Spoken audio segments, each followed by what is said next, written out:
journal dont voici les titres. Le président de la République s'entretient avec le Premier ministre algérien et reçoit l'ambassadeur du Brésil dans notre pays.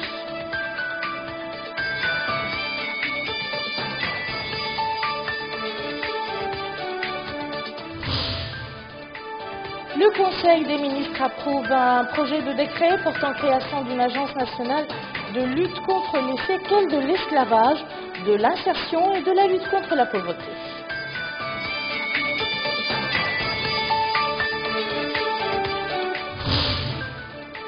Clôture des travaux de la 17e session de la Grande Commission mixte de coopération mauritano-algérienne, sanctionnée par la signature de plusieurs conventions. Nous ouvrons ce journal par le courrier du président de la République. M. Mohamed El Abdelaziz a adressé aujourd'hui un message de condoléances au Premier ministre de la République de Bangladesh, Sheikha Hasina Wajid, suite au décès du président de la République populaire de Bangladesh, Mohamed Al-Rahman. Le président de la République a exprimé au Premier ministre bengali et au peuple de la République de Bangladesh ses sincères condoléances ainsi que sa compassion. Autre message, mais cette fois-ci de félicitations, celui adressé par le président de la République au président de la République islamique du Pakistan, Asif Ali Zardari, à l'occasion de la célébration de la fête nationale de son pays. Dans ce message, le président de la République réaffirme à son homologue pakistanais sa volonté d'œuvrer pour le renforcement des relations de fraternité et de coopération existant entre nos deux pays dans l'intérêt de nos deux peuples frères. Je vous le disais dans les titres, le président de la République s'est entretenu avec le Premier ministre algérien Abdelmalek Sellal. L'entrevue a porté sur les volets de coopération entre nos deux pays et les moyens de les renforcer davantage. L'audience s'est déroulée en présence du Premier ministre, Dr Moulay Mohamed Laghdab, du ministre des Affaires étrangères et de la coopération Hamadi El-Hamadi, notre ambassadeur en Algérie, Bilal Magaye, et du côté algérien du ministre délégué chargé des Affaires maghrébines et africaines, M. Abdelkader Msahel, et de l'ambassadeur algérien dans notre pays, Zahani Abdelhamid. Et à sa sortie d'audience, le Premier ministre algérien a déclaré avoir abordé avec le président de la République plusieurs questions dans des sujets d'intérêt commun, ainsi que les résultats de la réunion de la 17e Haute Commission mixte de coopération présidée par les deux premiers ministres et les conclusions de ces travaux, dont la signature de 5 importants accords de nature à donner un sens nouveau aux relations bilatérales et à les hisser au niveau des aspirations des deux pays. Les discussions ont également, a-t-il dit, porté sur les questions sécuritaires, en particulier le problème crucial vécu par la région du Sahel et par l'État du Mali, plus particulièrement, ainsi que l'importance de trouver une solution à la stabilité et à la sécurité de la zone. Il y a une convergence de vues sur cet aspect. Il a aussi indiqué que les deux pays sont attachés à l'unité du Mali, à la forte lutte contre le terrorisme et la criminalité, à l'ouverture d'un espace pour le dialogue pour résoudre le problème au Mali.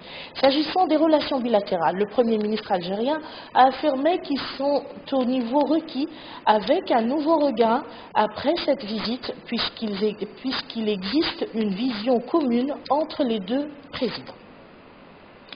Le président de la République a également reçu en audience l'ambassadeur du Brésil dans notre pays, Flavio Hugo Lima Rocha. Les entretiens ont porté sur les relations de coopération existant entre les deux pays et les moyens de les renforcer.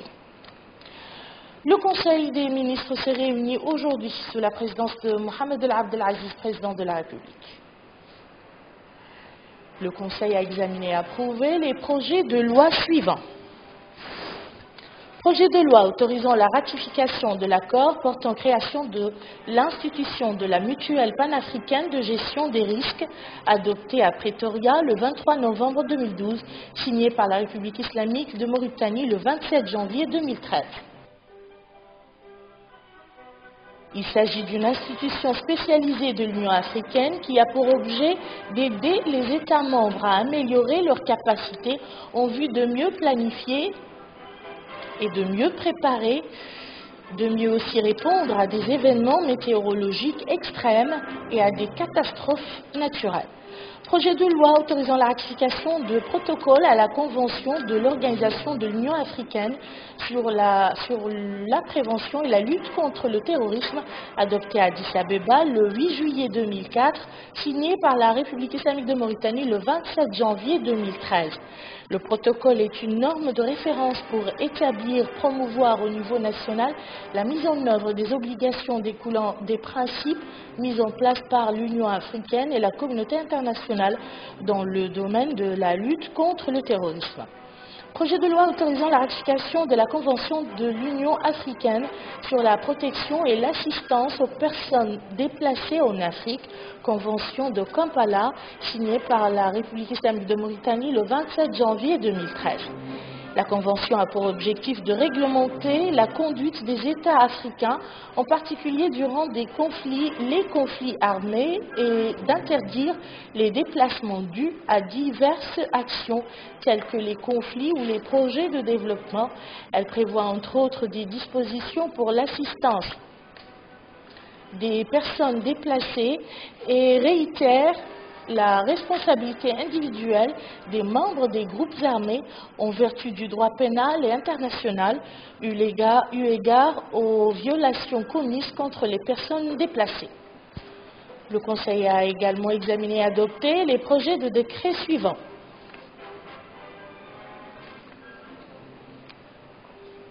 Projet de décret portant nomination des membres du comité stratégique de pilotage de l'Agence nationale pour les études et le suivi des projets. Projet de décret portant création d'un établissement public dénommé Agence nationale de lutte contre les séquelles de l'esclavage, de l'insertion et de lutte contre la pauvreté, et fixant les règles de son organisation et de son fonctionnement. La mission de cette institution est de réaliser la politique du gouvernement à travers des programmes économiques et sociaux de nature à éradiquer les séquelles de l'esclavage. Elle assurera le suivi et l'exécution de ces programmes sur le terrain à travers des actions portant sur l'accès à l'eau potable et aux services de base, la promotion de l'habitat social et des activités génératrices de revenus. Elle aura également utilisé tous les vecteurs potentiels pour créer de nouvelles opportunités d'emploi et renforcer les capacités de revenus et d'insertion sociale des couches les plus vulnérables en vue de résorber les inégalités et d'encourager la cohésion sociale. Dans ce cadre, le président de la République a instruit le gouvernement d'évaluer les différents programmes mis en œuvre par les entités publiques et parapubliques dans les domaines précités en vue de leur harmonisation avec le nouveau schéma d'exécution de la nouvelle agence. Projet de décret portant dissolution de l'Agence nationale d'appui et d'insertion des réfugiés. Projet de décret portant nomination du président du conseil d'administration de la centrale d'achat des médicaments.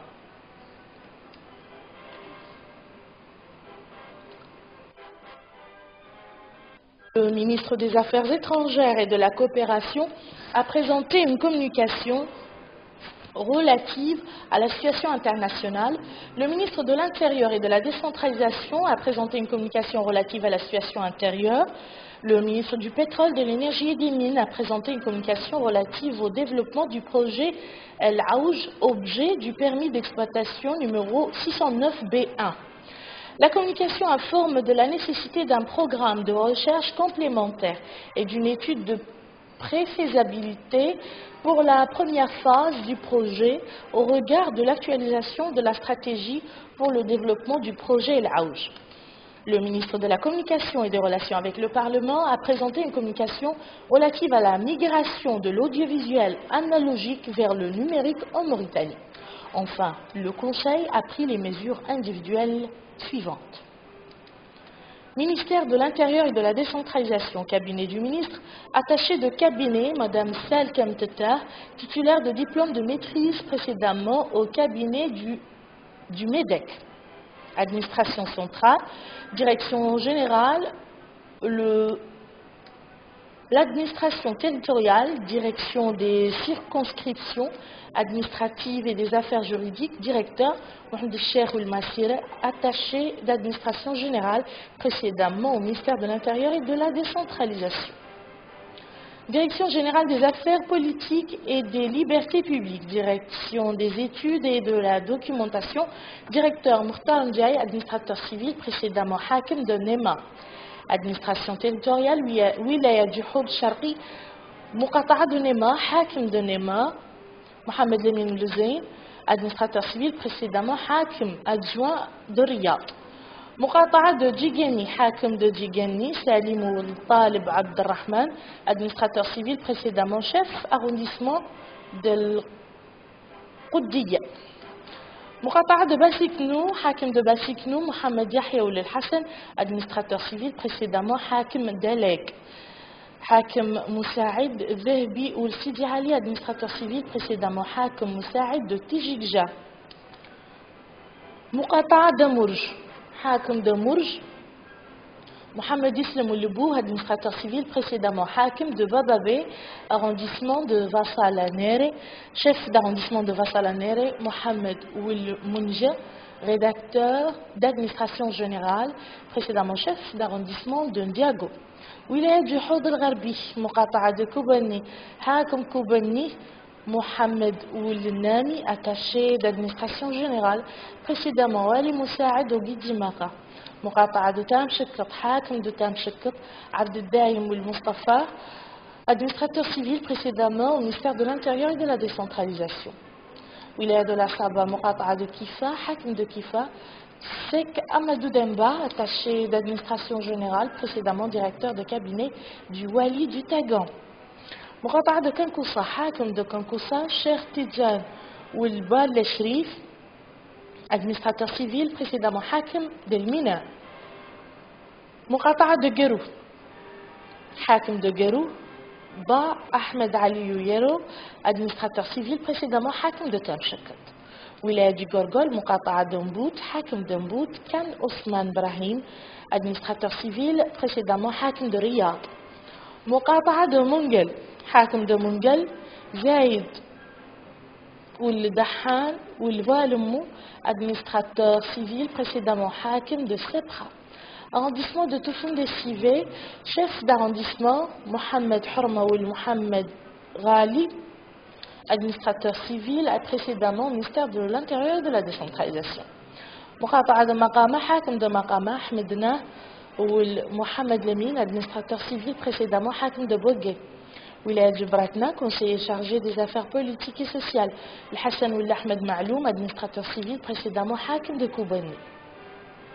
Muqata'a de Leg, Hakim de Leg, Cheikh Ould Bab, attaché d'administration générale, précédemment Hakim de Basiknouf. Muqata'a de Bogué, Hakim de Bogué, Ahmed Miske Ould Mohamed, administrateur civil, précédemment Hakim de Selibadi. Muqata'a de Maqta' al-Hjar, Hakim de Maqta' al-Hjar, Ahmed Ould Mohamedan Ould Gagui, attaché d'administration générale, précédemment Hakim du Ksar.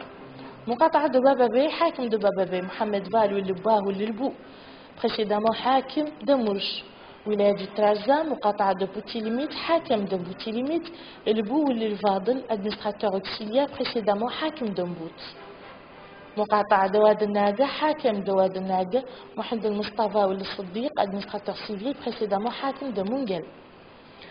Muqata'a de Medzerdra, Hakim de Medzerdra, Mohamed Lamine Ould Abd al-Qadir, attaché d'administration générale, précédemment Hakim de Djigani. Muqata'a de Rkiz, Hakim de Rkiz, Zain Ould Abidine Ould Cheikh, administrateur civil, précédemment Hakim de Zouerat.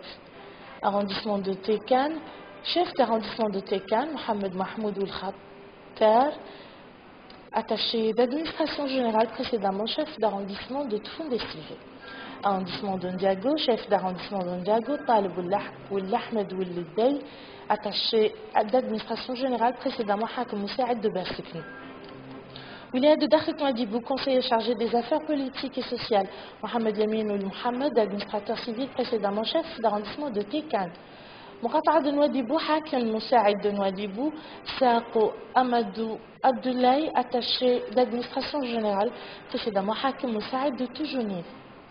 Muqata'a de Chami, Hakim de Chami, c'est Ahmed Ahmed, administrateur civil, précédemment Hakim de Kankoussa. Wilaya du Tagam, Wali Moussaïd, Mukhtar Mbarak ou le Cheikh Ahmed, ou le Cheikh Ahmed Cheikh, attaché d'administration générale, précédemment Hakim de Makta al-Hjar. Directeur de cabinet du Wali, Mohamed Val ou Mohamed Mahmoud, administrateur auxiliaire, précédemment Hakim de Kifa. Muqata'a de Tejikja, Hakim Moussaïd Mohamed Oul Mouloud, rédacteur d'administration générale, précédemment Hakim Moussaïd de Oulienja. Muqata'a de Moujriya, Hakim de Moujriya, Mohamed El-Mukhtar Oul Baba, administrateur civil, précédemment Hakim de Maqama. Arrondissement de L'Qoddiya, chef d'arrondissement, Abdel Fattah Mohamed Val, attaché d'administration générale, précédemment attaché de cabinet au MIDEC. Wilaya du Guidi Mara, Wali Moussaïd, Cheikh Sid Ahmed El-Sidati, administrateur civil, précédemment conseiller chargé des affaires politiques et sociales à la wilaya du Brakna. Muqata'a de Seyli Babi, Hakim de Seyli Babi, Dahoul Mohamed Fakhir, professeur précédemment chef d'arrondissement de Ntergent. Muqata'a de Oulienja, Hakim Moussaïd Tayyib le Cheikh, attaché d'administration générale, précédemment au ministère de l'Intérieur et de la décentralisation. Wilaya du Kessizemou, Muqata'a de Zouerat, Hakim de Zouerat, Mohamed Val Bouddha, administrateur civil, précédemment Hakim de Guérouf. Wilaya de Linchiri, directeur de cabinet, Mohamed Oulbab ou Sidi Maïl, administrateur civil, précédemment conseiller chargé des affaires économiques et du développement local à la wilaya de Nouakchott. Wilaya de Nouakchott, conseiller chargé des affaires économiques et du développement local, Sidi Sow, attaché d'administration générale, précédemment directeur de cabinet du Wali de Linchiri. Muqata'a d'Elmina, Hakim d'Elmina, Selkoul Mohamed Sakhir, administrateur civil, précédemment Hakim de Oued Nag. Muqata'a de Sabkha, Hakim de Sabkha, Mohamed El-Mukhtar ou Abdi, administrateur civil, précédemment Hakim de Rkiz. Muqata'a de Riyad, Hakim de Riyad, Kaouja Kité, administrateur civil, précédemment Hakim de Medardara. Muqata'a du Ksar, Hakim du Ksar. Yub ou Mohamed Amin, attaché d'administration générale, précédemment secrétaire général de la commune d'Elmina. Muqata'a de Toujenin, Hakim Moussaïd de Toujenin, Mohamed Cheikh ou Mohamed Abdelrahman, attaché d'administration générale, précédemment Hakim Moussaïd de Nouadhibou. Suite à ce Conseil des ministres, le ministre de la Communication et des Relations avec le Parlement, Maître Hamdi Ould Mahjoub, a commenté le projet de décret adopté par le gouvernement relatif à la création d'une nouvelle agence dénommée Agence nationale de lutte contre les séquelles de l'esclavage, de l'insertion et de lutte contre la pauvreté, créée en lieu et place de l'Agence nationale d'appui et d'insertion des réfugiés. Le ministre a souligné que la création de cette nouvelle agence répond à un certain nombre de besoins relatifs à la définition et à la proposition de programmes visant à éradiquer les séquelles de l'esclavage, et ce en concertation avec les acteurs intervenant dans le domaine d'exécution des dits programmes. Il a noté que l'établissement vise également à concevoir, coordonner, exécuter et suivre les programmes d'insertion dans la vie active des réfugiés revenant au pays, cela en plus de la promotion de programmes entrant dans le cadre stratégique de lutte contre la pauvreté en vue d'éradiquer définitivement le phénomène de la pauvreté en Mauritanie. Le ministre a précisé que la nouvelle agence est soumise à la tutelle de la présidence de la République.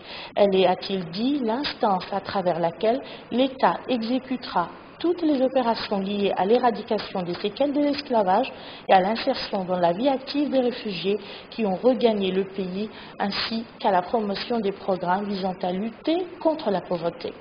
La nouvelle agence ouvrira en outre à l'exécution de travaux portant sur l'accès à l'eau potable et aux services de base, à la promotion de l'habitat social et des activités génératrices de revenus, cela en plus de la prise en charge immédiate des Mauritaniens qui reviennent dans le pays dans des circonstances exceptionnelles et de l'appui urgent devant être apporté à toutes les victimes des catastrophes naturelles comme les inondations et autres.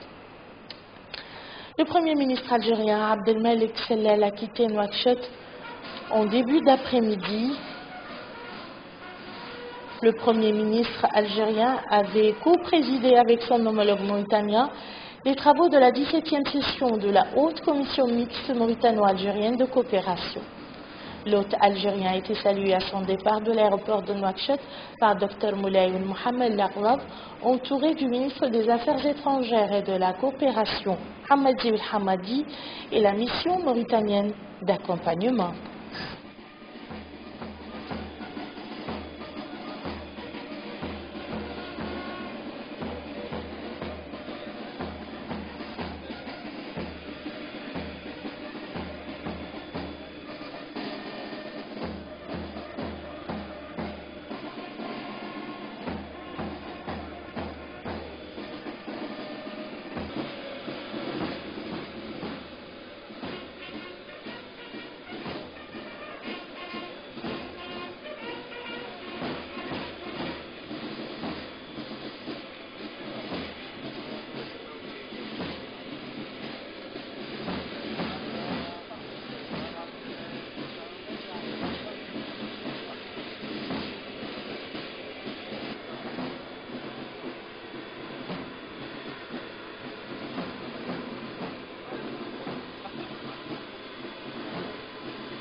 Et avant son départ de Nouakchott, le Premier ministre algérien avait présidé avec son homologue, Dr Moulay Mohamed Laghlab, la clôture des travaux de la grande commission mixte mauritano-algérienne.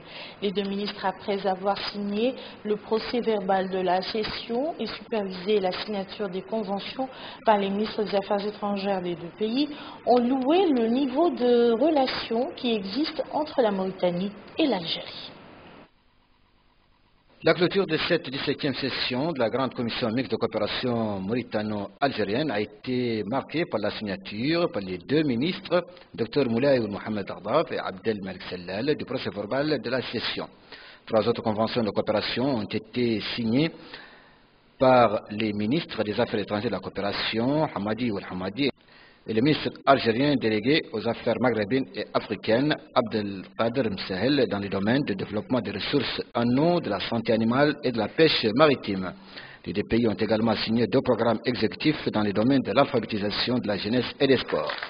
Dans son mot de clôture, le Premier ministre, Dr Moulay Mohamed Laghlab, a hautement apprécié les résultats de la session, réitérant qu'ils sont de nature à impulser les relations de coopération conformément à la volonté des dirigeants des deux pays et aux aspirations des deux peuples.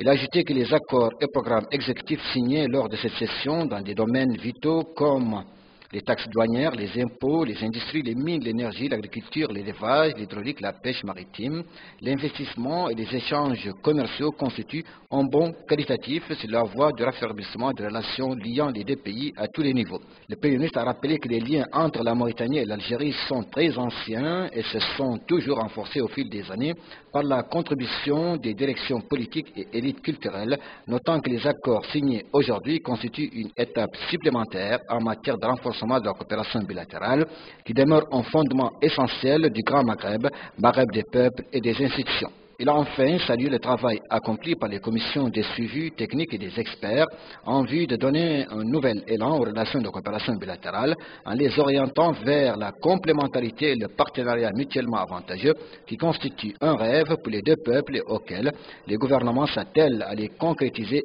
sur le terrain. Pour sa part, le Premier ministre algérien Abdelmalek Sellal s'est félicité de l'atmosphère fraternelle qui a dominé cette session ainsi que les accords signés pour la même occasion. Il a ajouté ajouté que la session a permis aux deux parties de faire une évaluation globale et objective des dossiers de la coopération bilatérale et de baliser la route devant la construction de relations solides mutuellement avantageuses et équilibrées entre les deux pays, tout comme elle a permis de passer en revue l'ensemble des questions posées au niveau de notre environnement maghrébin et africain.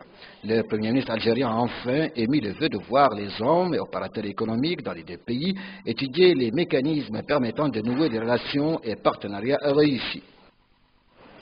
Le Premier ministre algérien a mis à profit son séjour dans notre pays pour visiter les différentes composantes de la station de traitement des eaux d'Aftout Sahli, approvisionnant la ville de Nouakchott en eau potable en compagnie du ministre de l'Hydraulique et de l'Assainissement, Mohamed Labri.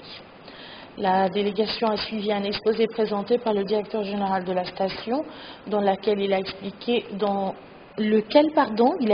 le processus d'acheminement de l'eau potable, la capacité de la station qui fournit à la capitale 125 000 m3 par jour, production qui peut être augmentée jusqu'à 178 000 m3 selon les besoins. Actuellement, la station des eaux de l'Aftout Sahli couvre les besoins de la capitale jusqu'à l'horizon 2030.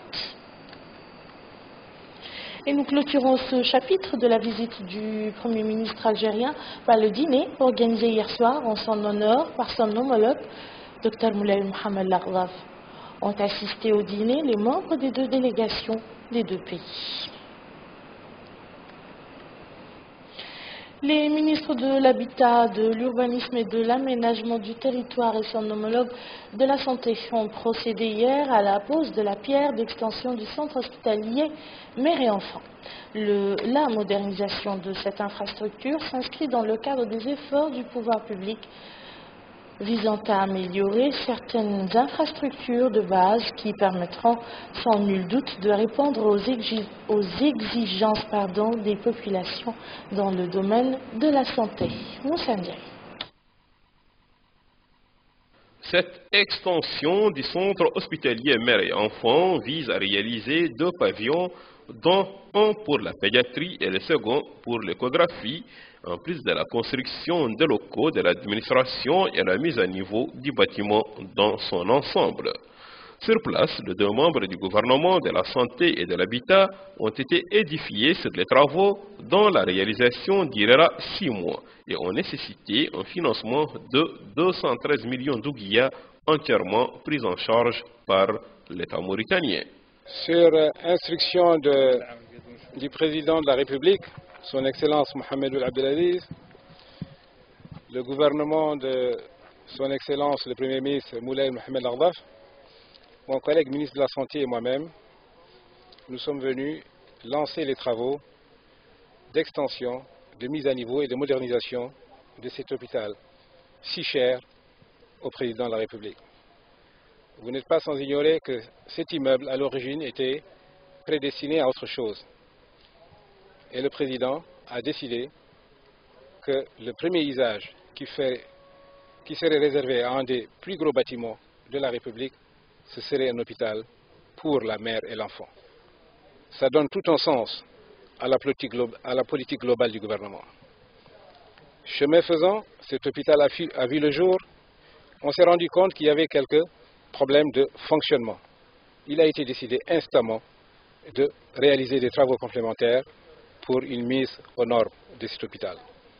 Et le président a veillé personnellement à ce que les travaux ne souffrent d'aucun retard pour leur début et aussi dans les modalités d'exécution. C'est pour ça que nous invitons l'entrepreneur à prendre toutes les dispositions pour que l'ensemble des travaux se terminent dans les délais et avec la qualité requise. Cela est aussi une parfaite illustration de la volonté du chef de l'État à ce que notre pays mette aux normes l'ensemble de ses équipements collectifs, l'ensemble de ses installations publiques pour être au service de l'ensemble des citoyens. Le projet d'extension du centre hospitalier Mère et Enfants s'inscrit dans le cadre des efforts de haute autorité du pays visant à moderniser cette structure hospitalière créée sur instruction du président de la République, son Excellence, M. Mohamed Ould Abdelaziz. Le marché, c'est un marché de 213 millions de guillas il a été attribué à la suite d'un appel d'offres, d'une procédure de concurrence transparente. Et l'entreprise qui a gagné, vous l'avez vu, elle s'est installée. Et dans 5 mois, Inch'Allah, on va avoir le projet. Le projet d'extension du centre hospitalier Mère et Enfants est exécuté par la cellule Édifices publics et formation hospitalière au ministère de l'Habitat, de l'Urbanisme et de l'Aménagement du Territoire en collaboration avec la Société mauritanienne de travaux et services. Au moment où cette nouvelle extension prévoit 100 lits au service de la pédiatrie, en plus de salles de chirurgie, d'hospitalisation et de consultation. Retour maintenant sur la visite du ministre du Développement rural dans certaines wilayas agro-pastorales du pays. Durant ses périples, Brahim Moubarak Mohamed El-Mokhtar s'est arrêté à Kankossa, en Nasaba, où il a visité la station agricole de cette Muqata'a consacrée aux cultures de pommes de terre, d'oignons, du blé et du palmier dati. Le ministre a pris connaissance d'un échantillon de la production de cette ferme de 300 hectares. Sur place, le ministre a constaté des échantillons de la production au niveau des oignons et des pommes de terre dont la récolte est en cours actuellement, tout comme il a visité les périmètres exploités pour la culture du blé. Le ministre a aussi visité la ferme d'insémination artificielle des bovins où il a entendu des explications sur ses étapes de réalisation et sa capacité d'absorption de 300 vaches.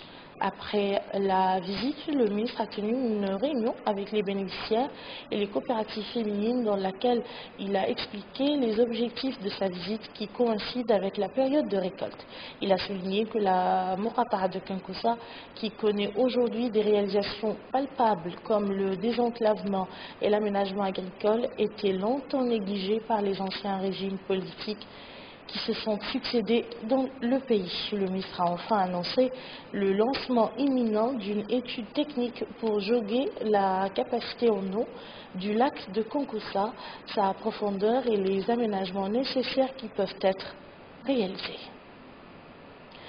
Démarrage aujourd'hui à Nouakchott de la première édition des Journées nationales d'eau et de l'assainissement sous le thème « La Mauritanie en bonne voie pour l'atteinte des OMD dans le domaine de l'eau ». À cette occasion, le ministre de l'Hydraulique et de l'Assainissement, Mohamed Lamine Labouei, a précisé que la Mauritanie, en dépit de la crise économique mondiale qui handicape les pays nantis, a pu franchir des étapes importantes sur la voie de l'atteinte des OMD, notamment dans les domaines de l'eau et de l'assainissement. Le ministre a aussi rappelé la réalisation du projet Aftot Sharqi, devant approvisionner 500 localités en eau potable à partir du barrage de Voumlegleta, le parachèvement du réseau de Nbeikit Lahouaj et le début des travaux au niveau des adductions de Mbout et Chami. Au sujet de l'assainissement, le ministre a souligné de la stratégie nationale d'assainissement qui va permettre la création des réseaux d'assainissement au milieu urbain, ainsi que la généralisation de l'approche consistant à déléguer aux collectivités locales la gestion de ces réseaux, expérience qui avait donné ses fruits au niveau de 900 villages. La Direction générale de la Sûreté nationale, en collaboration avec l'Union européenne et Interpol, ont organisé ce matin un atelier sur le système d'information de la police des pays ouest-africains. Un atelier de 3 jours qui devra aboutir à l'élaboration d'une base de données à travers laquelle seront centralisées, gérées et analysées toutes les informations entre les pays de l'Afrique de l'Ouest. La sécurité, ce n'est plus en vain mot par les temps qui courent en Afrique de l'Ouest. Et c'est dans ce cadre que s'inscrivent les travaux de cet atelier régional avec en toile de fond renforcer la coopération régionale des services de police.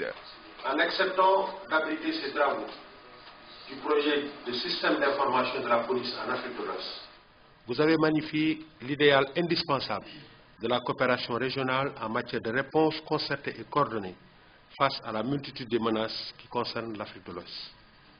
Mesdames et messieurs, le projet CISPAO arrive en effet à son heure, au moment où le terrorisme et la criminalité transnationale organisée se sont coalisés pour mettre en péril notre sécurité commune et par-delà tous nos efforts de développement. À cette occasion, le secrétaire général du ministère de l'Intérieur et de la Décentralisation, Mohamed El Hadi Massina, a rappelé les efforts consentis par notre pays dans la sécurisation de ses frontières, citant à titre illustratif les points de passage obligatoires ou encore la réforme de l'état civil à travers la mise en place d'un système biométrique.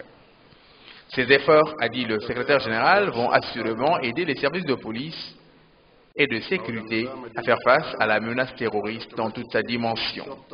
D'autres intervenants ont rappelé l'intérêt de la coopération, de la solidarité régionale ou internationale pour endiguer le phénomène du terrorisme en Afrique de l'Ouest.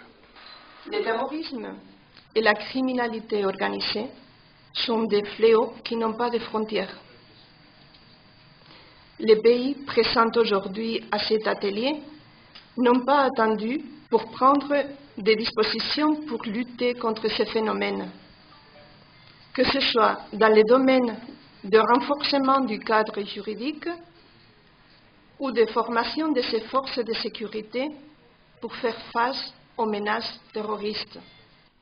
La sécurité des personnes et des biens, la coopération régionale s'impose comme l'une des réponses efficaces contre le terrorisme. Dans le domaine de la santé, une nouvelle promotion de chirurgien dentiste vient d'achever une formation qui a duré une année au sein de la faculté des médecines.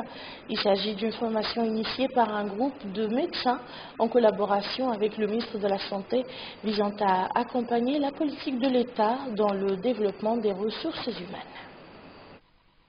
Ils sont au nombre de 16 médecins dentistes et ils ont profité d'une formation, la première du genre dans le pays, dans le domaine de l'orthodontie. La sortie de cette promotion aujourd'hui intervient après une formation qui a duré une année à la faculté de médecine de Nouakchott sous les mains des experts spécialistes dans le domaine. Dans un mot prononcé pour la circonstance, le secrétaire général du ministère de la Santé, M. Moussa Ould-Ahmedna, a indiqué que cette première promotion de dentistes qualifiés jouera un rôle capital dans l'orthodontie, conformément aux ambitions du département en matière de développement des ressources humaines compétentes.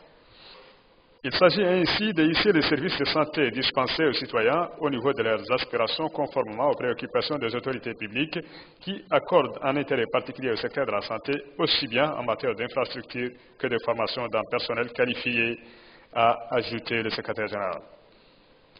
L'encadreur de cette promotion, Dr Bahazam Abdellatif, a mis en exergue l'importance de cette formation, considérant qu'elle va contribuer à l'amélioration de la performance de ces médecins.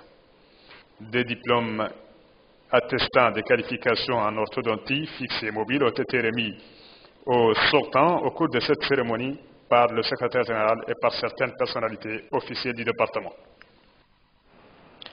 L'ambassade du Japon à Nouakchott et le programme d'aide norvégien relevant de l'ONG Norwegian People ont signé aujourd'hui un contrat pour le déminage et le désamorçage d'engins explosifs dans le nord de la Mauritanie. Cette action vise à accompagner les efforts de notre pays dans le domaine du déminage de la zone nord du pays. Jakita Mustafa. Pour le déminage et le désamorçage d'engins explosifs dans le nord du pays, 55 millions d'ouguias ont été nécessaires. Grâce à ce don, Norwegian People's Aid, en collaboration avec le Programme national de déminage humanitaire pour le développement de la Mauritanie, commencera le déminage dans la région de Dakhlet Nouadhibou, entre autres considérée comme la zone franche du pays. Un intérêt qui fait dire aux chargés de mission du ministère de l'Intérieur et de la Décentralisation que la Mauritanie est résolument engagée dans la lutte contre les mines antipersonnelles et les bombes à fragmentation conformément au respect de ses obligations et engagements internationaux au profit de la paix et de la sécurité. Afin d'y parvenir, ce don permettra d'une part d'acquérir des équipements de protection, des appareils détecteurs de mines et d'autre part d'offrir un service en voiture pour Norwegian People's Aid qui a une grande expérience dans le domaine du déminage dans une trentaine de pays. Près de 114 000 personnes vivant de l'élevage et pratiquant la transhumance au nord de la ville vont en tirer un terrain immédiatement bénéficiaire. Le déminage de cette région leur permettra de circuler de manière sécurisée et ainsi de développer leurs activités. Cette action va par conséquent contribuer d'une manière plus générale au développement économique et social de Ouagadougou et de toute la Mauritanie. Le déminage dans cette zone représente donc une nécessité et un impératif majeur pour une exploitation sûre et sans entrave de ces énormes potentialités naturelles stratégiques.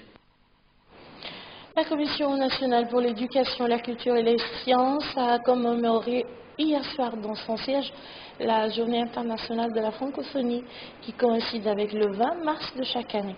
L'ordre du jour de cette commémoration a porté sur la projection des 4 documentaires traitant des sujets sociaux, dont notamment la lutte contre la violence à l'égard de la femme, ainsi qu'un sketch joué par la troupe de l'école d'Imali, ainsi que des contes tirés de la vie en brousse. Dans un mot prononcé pour la circonstance, la secrétaire générale de la Commission nationale pour l'éducation, la culture et les sciences, Mme Mekfoulem Tagat, a indiqué que la communauté francophone atteint aujourd'hui 890 millions de personnes, soit 13% de la population mondiale. Elle a ajouté que l'organisation de la francophonie, qui avait été créée le 20 mars 1970, se compte parmi les plus fortes organisations internationales en renfermant 77 États et gouvernements, faisant remarquer que la commémoration de cette journée sous le thème « La langue française est une chance » manifeste le désir des populations qui la partagent de vivre collectivement dans la paix et le respect mutuel. La conscience du consommateur garantie pour la protection de soi, c'est sous ce thème que le Parti de l'Union pour la République a organisé hier un forum de réflexion à l'occasion de la Journée mondiale pour la protection du consommateur. Le forum a évoqué dans les détails les dimensions des efforts du gouvernement et les voies et moyens susceptibles de conscientiser le consommateur et de l'orienter pour qu'il puisse être capable de se protéger. Les participants à ce forum ont abordé le contenu et objectif de ce forum organisé chaque année à l'occasion de la célébration de la Journée mondiale pour la protection du consommateur. La mission des femmes élues locales de Mauritanie a achevé sa tournée de sensibilisation au niveau des wilayas du Brakna, de la Saba, des deux Hauts et du Tagan. Durant cette mission, les femmes du Refela ont eu des rencontres de concertation dans les capitales de ces wilayas, au cours desquelles elles se sont entretenues avec les acteurs locaux et les représentants de la société civile sur le thème de la participation efficace de la femme dans la gestion des affaires locales et l'appui qui doit lui être apporté sur le plan politique. Ainsi prend fin ce journal. Tout de suite le rappel des titres. Le président de la République s'entretient avec le Premier ministre algérien et reçoit l'ambassadeur du Brésil dans notre pays.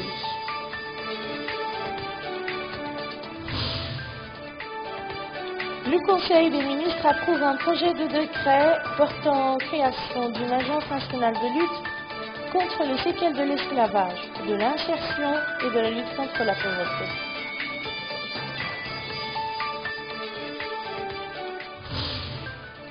Clôture des travaux de la 17e session de la Grande Commission mixte de coopération mauritano-algérienne, sanctionnée par la signature de plusieurs conventions.